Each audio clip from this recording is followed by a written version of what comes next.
कौन कौन सा मर्म जानता है? बोला गिना दो।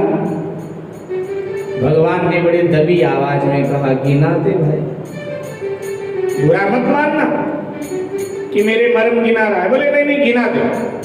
केवट ने कहा सरकार पहला मर्म आपका मैं जानता हूं कि भक्त आपके द्वार पर जाता है, गिड़गिड़ाता है, प्रार्थना करता है कि प्रभु अपने चरण दे दो, चरण दे दो, हम आपकी चरण की सेवा करना चाहते।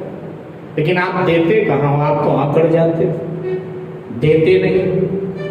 और मांगते मांगते जब भक्त थक जाता है तो भक्त भी अकड़ जाता है कि ठीक है भगवान होंगे तो आप अपने घर के होंगे, मत दो, मैं आऊंगा ही नहीं मांगने। और भगवान भी या भक्त भी अकड़ कर अपने घर बैठ जाता है।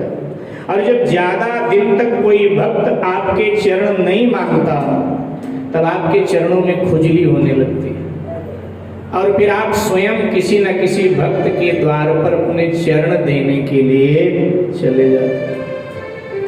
मुझे लगता है कि ज्यादा दिन हुआ होगा किसी भक्त ने आपके चरण नहीं मांगे होंगे, आपके चरणों में खुजली हुई होगी तो आपको लगा होगा कि चलो केवट को ही चरण दे करके आते। तो सरकार पहला मर्म तो ये आपका मैं जानता हूं। दूसरा मर्म भी सरकार मैं आपका जानता हूं। आपको तारना तो आता है लेकिन आपको तैरना। सीता जी पीछे खड़ी थी, भगवान के कंधे पे हाथ रखा, भगवान ने मुड़ के पीछे देखा, क्या है? सीता जी ने कहा ये ठीक कह रहा है कि आपको तैरना नहीं आता, तारना आता। भगवान ने कहा ये ठीक कह रहा है, सचमुच में मुझे तैरना नहीं आता, अभी तक मैंने लोगों को तारा है, आज पहली बार चक्कर में फंसा तो मुझे लगा कि तैरना भी सीख करके रखना चाहिए। अगर तैरना आता होता तो तैर कर पार कर जाते, तारना आता है तैरना। कहता है सरकार तीसरा मर्म भी मैं आपका जानता हूं। तीसरा मर्म क्या जानता है भाई? केवट कहता है सरकार आपकी आदत है अकारण करुणा करने की, आपकी आदत है अकारण दया करने की, अकारण कृपा करने की। मुझे लगता है कि आप कृपा करने मुझ पर आए हो, क्योंकि जिसका जो स्वभाव होता है वो छोड़ नहीं पाता है, मुझे ऐसा लगता है। बिंदु जी के शब्दों में कह दिया केवट ने कि कृपा की ज्योति न आदत तुम्हारी, कृपा की ज्योति न आदत तुम्हारी,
रही है, हमारी वजह से हो रही है। अगर हम लोग ना होते तो ये संभव नहीं था सरकार।